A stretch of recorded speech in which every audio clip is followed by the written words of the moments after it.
Avec la tension actuelle entre les États-Unis et l'Éthiopie, en raison des sanctions proposées par Washington, la visite de la membre du Congrès américain, Karen Bass, à Addis Abeba est d'une importance cruciale pour toutes les parties.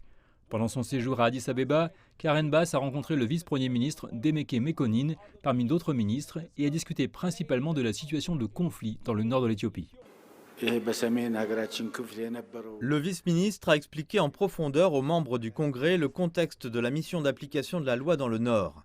Il a également donné des détails sur les efforts des gouvernements lorsqu'il s'agit de résoudre le conflit pacifiquement en concluant un cessez-le-feu unilatéral que le TPLF a simplement décidé d'ignorer.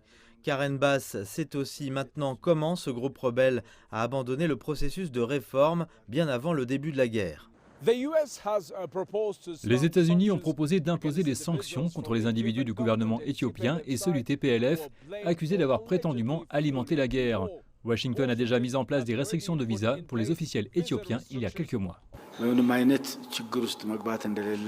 La députée Karen Bass a promis qu'elle et son pays travailleraient pour maintenir la souveraineté, la paix et l'intégrité territoriale de l'Éthiopie. Elle a également exprimé le désir de la partie américaine de renforcer davantage les liens étroits entre les deux pays. La députée a déclaré qu'elle tiendrait ses promesses et nous pensons que cette visite de haut niveau a été un succès. Le conflit en Éthiopie continue d'être un centre d'attention pour la communauté internationale. L'ONU reste préoccupée par la situation humanitaire là-bas alors que la guerre se poursuit.